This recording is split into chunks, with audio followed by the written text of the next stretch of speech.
ఒక్కరోజు ముందు భారతదేశంలో నిష్పక్షపాతంగా ఎలాంటి ప్రలోభాలు లేకుండా రెగ్యులర్గా fair and free election conduct చేయడానికి భారత రాజ్యాంగం ఏర్పాటు చేసిన ఎలక్షన్ కమిషన్ని 25 జనవరి 1950 నాడు ఏర్పాటు చేయడమైంది. ఇట్టి భారత ఎన్నికల సంఘంకి మొట్టమొదటి ఎన్నికల అధికారిగా కమిషన్ సిఇఓగా శ్రీ ఎలక్షన్ కమిషనర్గా సుకుమార్ సేన్ గారిని నియమించడం జరిగింది. దీంట్లో సిల్వర్ నైట్రేట్తో పాటు దాంట్లో కొన్ని నిగూఢ కెమికల్స్తో ఇది తయారు చేయడం జరిగింది. ఇప్పటి వరకు ఈ ఫార్ములాని ఎక్కడ కూడా రివీల్ చేయలేకపోయారు. అండ్ ఇది శరీరానికి ఎటువంటి హాని కలిగించకుండా మినిమం 3 days నుంచి కొన్ని ఇప్పటి వరకు మనం వేసినది ఇప్పటి వరకు కూడా చాలా మందికి ఉండొచ్చు. సో దట్ ఈస్ ద గొప్పతనం. To one and all. Today, 25th of January, we are here to celebrate National Voters Day. This is the most important day of our nation. On this day, in 1950, first in Constitution of India established the National Election Commission in the leadership of our PM Manmohan Singh. And of I wanted to share in Telugu. Oka forest untadi, forest lo elections avutha untayi. Elections lo candidates evarante water and trees. Forest lo undedi water trees untayi kada. So water elections lo nilabaddadi water nilabadtadi and ఒక acts నిలబడుతుంది అంటే గొడ్డలు నిలబడుతుంది. Elections అయిన తర్వాత elections అవుతూ ఉంటాయి. Voters అందరు వచ్చి ట్రీస్ అన్నీ వచ్చి ఓటేసి వెళ్ళిపోతాయి అన్నమాట. ఆ ఎలక్షన్స్ అయిపోయిన తర్వాత ఎలక్షన్స్ రిజల్ట్స్ చూస్తే ఏది గెలుస్తుంది అనుకుంటారు? మోస్ట్లీ వాటర్ గెలుస్తుందా, యాక్ట్స్ గెలుస్తుందా, గొడ్డలు గెలుస్తుందా? Water. Thank you so much. చూసారు మన ఎలక్షన్ ఎట్లా ఎవాల్వ్ అయ్యింది అనేది చూసారా? ఏం నేర్చుకున్నారు చూసిన తర్వాత? యంగ్ ఓటర్స్ ఎవరైనా చెప్తారా? యంగ్ ఓటర్స్ ఎంతమంది ఓటేస్తారు లాస్ట్ టైం? వేశారా? అందరూ వేశారా? Very good. ఎందుకు వేయాలి ఓట్? స్టోరీలో మంచిగా చెప్పారు. ఎక్కడ ఆమె వెళ్ళిపోయారు. So basically, see 2024 this year entire South Asia lo election jarugutadi. Entire South Asia ante Pakistan, India, Bangladesh, Sri Lanka, Thailand, some of the South Asian countries also jarugutadi 2024. ఎందుకు అన్ని జిల్లాలు అన్ని కంట్రీస్ లో ఒకేసారి జరుగుతుంది? ఎందుకంటే మనమంతా బ్రిటిష్ ప్రభుత్వం నుంచి ఒకేసారి ఫ్రీడమ్ వచ్చింది. 1947 లో ఆల్మోస్ట్ దాదాపు 1947-50s వరకు దాదాపు అందరికి ఒకేసారి వచ్చింది. Same cycle continue. మొన్ననే బంగ్లాదేశ్ లో కంప్లీట్ అయింది ఎలక్షన్. ఎవరైనా చూసారా బంగ్లాదేశ్ లో ఎట్లా జరిగింది ఎలక్షన్ అని? Bangladesh recorded the lowest voter turnout in the entire history, second lowest voter turnout since 1947. 1947 నుంచి ఈ రోజు వరకు వాళ్ళు ఎన్ని ఎలక్షన్స్ కండక్ట్ చేశారో ఈసారి చేసిన దాంట్లో lowest voter turnout. And 75% of the seats okay party గెలుచుకుంది. బంగ్లాదేశ్ అవామీ లీగ్ ఒకే పార్టీ గెలుచుకుంది.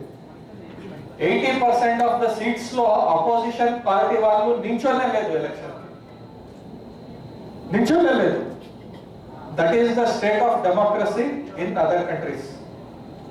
దయచేసి అందరూ వాళ్ళ వాళ్ళ హక్కుని, వాళ్ళకి ఇచ్చిన ఓటు యొక్క విలువని తెలుసుకుంటూ మీరు నెక్స్ట్ టైం నుంచి ఒక ఇంక్లూజివ్ డెమోక్రటిక్ పార్టిసిపేషన్ చేయాలని కోరుకుంటూ నాకు ఈ అవకాశం ఇచ్చినందుకు చాలా ధన్యవాదాలు.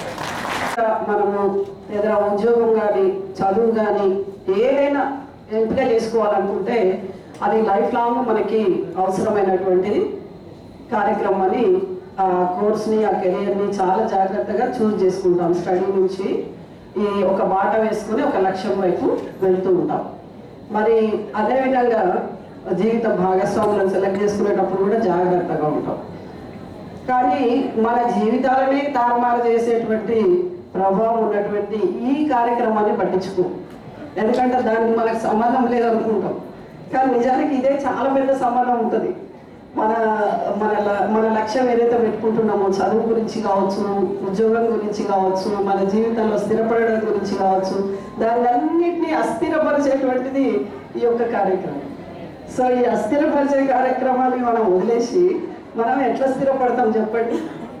కాబట్టి ప్రజాస్వామ్యం అనేటువంటి పునాది గట్టిగా ఉంటేనే దానిపైన నిలబడ్డ మన అందరం గట్టిగా ఉంటాం. ఇది ప్రతి ఒక్కరు అర్థం చేసుకోవాలి. ఇందాక అమ్మాయి చెప్పింది, చూసారు కదా మీరు, గొడ్డలి కామని చూసి గొడ్డలిని వదిలేసిండ్రు.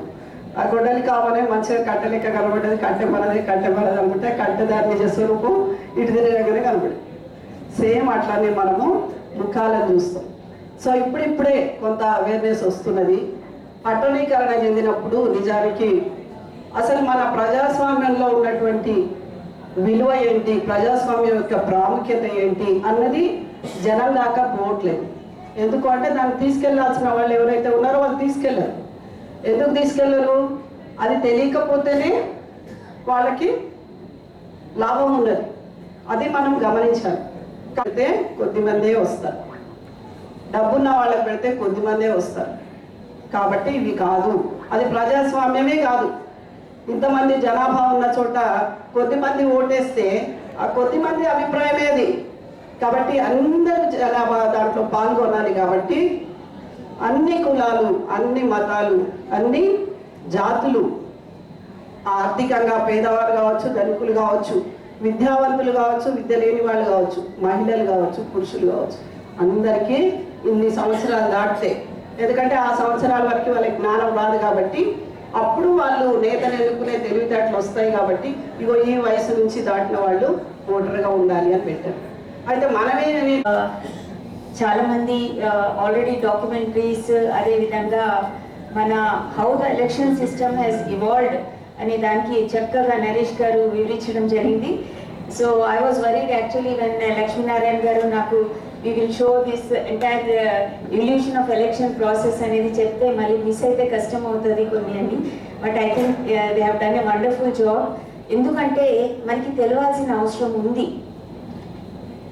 First why we celebrate today as the national voters day అనేది గౌరవ సిఈసి గారు మన వాళ్ళ ఇచ్చిన చిన్న మెసేజ్లో చెప్పడం జరిగింది. సో ముఖ్యంగా ఈరోజు 1950 నాడు ఎలక్షన్ కమిషన్ ఆఫ్ ఇండియా కాన్స్టిట్యూషన్లో భాగంగా ఫామ్ కావడం జరిగింది. సో ఒక ముఖ్యమైన బాధ్యత ఎలక్షన్ కమిషన్కి ఆ రోజు కాన్స్టిట్యూషన్ ప్రకారం ఇవ్వడం జరిగింది. సో ఒక బిగ్గెస్ట్ డెమోక్రసీకి ఎలక్షన్ కండక్ట్ చేయడం అంటే ఆషామాషి విషయం కాదు. అదేవిధంగా మనం ఇవల్యూషన్ కూడా చూసాం.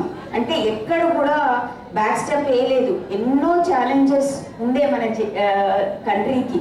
బట్ ఎక్కడ కూడా బ్యాక్ స్టెప్ వేయకుండా ప్రతిసారి కూడా అంటే స్టార్టింగ్లో మనం చూస్తే ఉమెన్ ఓటర్స్ లేరు, ఏ విధంగా వాళ్ళని ఇన్వాల్వ్ చేయాలి. అదే విధంగా మన దేశం మీ అందరికీ తెలుసు, వివిధ రకాలైన కల్చర్స్, వివిధ రకాలైన లాంగ్వేజెస్, వివిధ రకాలైన టెరెన్స్, అంటే మన జోగ్రఫికల్గా కూడా చాలా ఛాలెంజెస్ మనం చూసాం. టోపోగ్రఫికల్గా కానివ్వండి, ఇతరితర ఇల్లిటరసీ వాజ్ ద మెయిన్. ఇది చాలా మంది కంట్రీస్ డెవలప్ కంట్రీస్ వీళ్ళు ఏం చేయగలుగుతారు, it will be A failure after India formation, they will not be able to survive for much longer అని స్టేట్మెంట్స్ కూడా ఇవ్వడం జరిగింది. But we have proved the entire world wrong.